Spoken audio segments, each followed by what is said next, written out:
Friends, నీడిల్తో పొడవకుండా injection చేసే పద్ధతి ఉంటే ఎంత బాగుంటుందో కదా. అరిగిపోని టైర్లు మనం ఉపయోగించే వెహికల్స్కు ఉంటే ఇంకా బాగుంటుంది కదా. మడతలు పడని మురికి పడని దుస్తులు ఉంటే ఎలా ఉంటుంది. ఇంట్లోకి వచ్చే గాలి వడపోసి స్వచ్ఛంగా ఉంటే ఇంకా బాగుంటుంది కదా. హాస్పిటల్స్కి వెళ్లకుండా ఇంట్లోనే చికిత్స చేసే విధానం ఉంటే ఇంకా బాగుంటుంది కదా. ఇవన్నీ దేనితో సాధ్యపడుతుందో తెలుసా? ఒక్క నానో టెక్నాలజీ ద్వారా మాత్రమే. ఆశ్చర్యం వేస్తుంది కదా.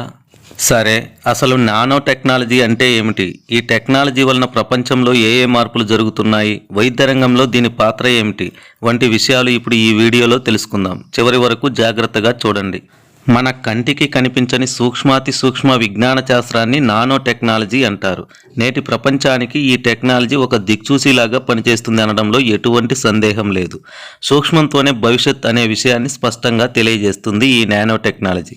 ఎలక్ట్రానిక్స్, కంప్యూటర్స్, మొబైల్స్, ఆటో రంగం, రసాయన, ఔషధ, ఇంధన రంగాలలో భారీ మార్పులు తీసుకుని వస్తుంది ఈ నానో టెక్నాలజీ. సూక్ష్మాతి సూక్ష్మం అంటే 100 నానోమీటర్ల కన్నా తక్కువ సైజులో ముడిపడిన శాస్త్రం అని. ఒక నానోమీటర్ అంటే మీటర్లో 100 కోట్ల వంతు అని అర్థం.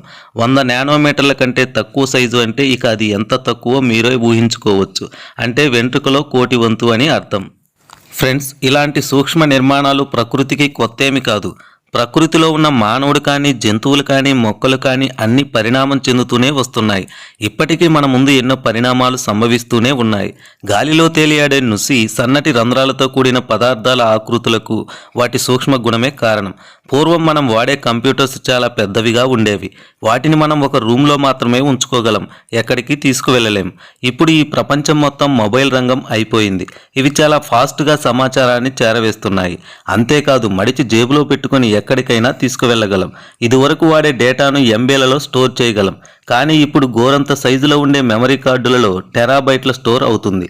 అప్పటికన్నా ఎన్నో రెట్ల డేటాని స్టోర్ చేయవచ్చు. మన చిన్నప్పుడు టీవీలు పెద్ద డబ్బా పెట్టెల్లా ఉండేవి. కానీ ఇప్పుడు అత్యంత పలుచగా ఉండే టీవీలను తీసుకొచ్చింది.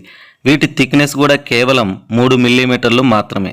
మనం గమనిస్తే మొదట్లో వచ్చిన మొబైల్ ఫోన్ ఇటుక సైజులో ఉండి 9-10 గంటలు ఛార్జ్ చేస్తే కేవలం 1 గంట సేపు మాత్రమే మాట్లాడుకోవటానికి ఉపయోగపడేవి.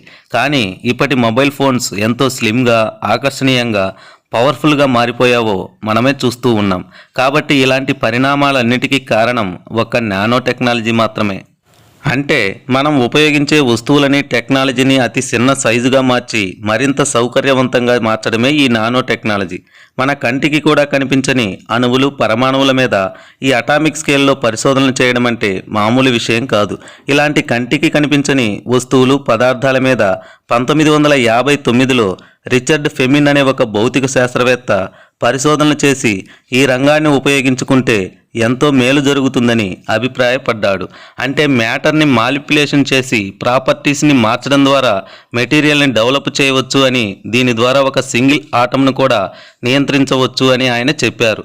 ఈ నానో టెక్నాలజీలో 1 నుండి 100 నానోమీటర్ సైజులో ఉండే వాటి మీద అధ్యయనం చేయడం జరుగుతుంది. కంటికి కనిపించని వాటి మీద పరిశోధనలు చేసి వాటి సైజ్, అణువులు, పరమాణువుల లక్షణాలను మార్చడం అంటే ఎంతో క్లిష్టమైన పని. అయితే ఈ నానో టెక్నాలజీ ద్వారా ఎక్కువ లాభం పొందే రంగం ఏదైనా ఉంది అంటే అది వైద్య రంగం మాత్రమే. ఇప్పటి వరకు మానవ శరీరంలో ఏదైనా జబ్బు చేసినప్పుడు మెడిసిన్ తీసుకుంటాం. అయితే ఆ మెడిసిన్ పనిచేయవలసిన భాగంతో పాటు ఆరోగ్యకరమైన భాగం మీద కూడా దాని ఎఫెక్ట్ కలుగుతుంది. దాని ఫలితంగా మనకు సైడ్ ఎఫెక్ట్స్ కలుగుతాయి. కానీ ఈ నానో టెక్నాలజీ ద్వారా అతి చిన్న సైజులో ఉండే రోబోట్స్ని తయారు చేసి వాటిని ఇంజెక్షన్ ద్వారా రక్తంలోకి ఎక్కిస్తారు. అవి రక్తం ద్వారా ప్రయాణించి మన శరీరం అంతా తిరుగుతూ ఉంటాయి.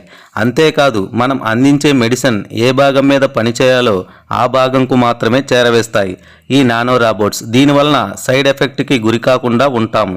ప్రస్తుత పరిస్థితుల్లో క్యాన్సర్ రోగికి కీమోథెరపీ చేస్తున్నప్పుడు ఆరోగ్యకరమైన కణాలు దెబ్బతింటున్నాయని డాక్టర్లే చెబుతున్నారు. అలా కాకుండా ఈ టెక్నాలజీతో ఆరోగ్యవంతమైన కణాలు దెబ్బతినకుండా చేయవచ్చు. ఈ నానో టెక్నాలజీ క్యాన్సర్ ట్రీట్మెంట్లో ఎంతగానో ఉపయోగపడుతుంది. ఇప్పటి వరకు మన శరీరంలో ఏదైనా డ్యామేజ్ అయినప్పుడు సర్జరీ చేసేవారు. కానీ ఈ టెక్నాలజీతో బయట నుండి డాక్టర్స్ గైడ్ చేస్తూ లోపలే సర్జరీ పూర్తి చేస్తారు. ప్రస్తుతం వెన్నుపూసలు మెదడుకి సంబంధించిన గాయాలకు చికిత్స చేయడం చాలా కష్టంగా ఉంది. అయితే ఈ నానో టెక్నాలజీతో క్లిష్టమైన వాటిని కూడా సమర్థవంతంగా చికిత్స చేయవచ్చు. అంతేకాదు కృత్రిమ ఎముకలు దంతాలను సృష్టించే అవకాశం కూడా ఉంది. మన శరీరంలోని జీర్ణక్రియలో ఏదైనా అనారోగ్యం కలిగితే చెక్ చేయడానికి ఒక పైప్ లాంటిది లోనికి పోనిచ్చి చెక్ చేస్తారు. కానీ ఈ నానో టెక్నాలజీ ద్వారా పిల్ క్యామ్ అనే క్యాప్సిల్ సైజులో ఉండేదాన్ని శరీరంలోకి పంపిస్తారు. దీన్ని నార్మల్ ట్యాబ్లెట్ లాగే మింగవచ్చు. మనం తినే ఆహారం ఎలా అయితే ప్రయాణిస్తుందో అలాగే ఇది కూడా మన జీర్ణాశయం ప్రేవుల్లో కదులుతూ లోపల జరిగే విషయాలను ఫోటో తీసి పంపిస్తుంది. నిజంగా ఎంతో అద్భుతంగా ఉంది కదా ఫ్రెండ్స్. ఈ టెక్నాలజీ కానీ బాగా డెవలప్ అయితే ప్రపంచంలో ఎన్నో మార్పులు చోటు చేసుకుంటాయి. ఒక్క వైద్య రంగంలోనే కాకుండా మిగతా అన్ని రంగాల మీద దీని ప్రభావం ఉంటుంది.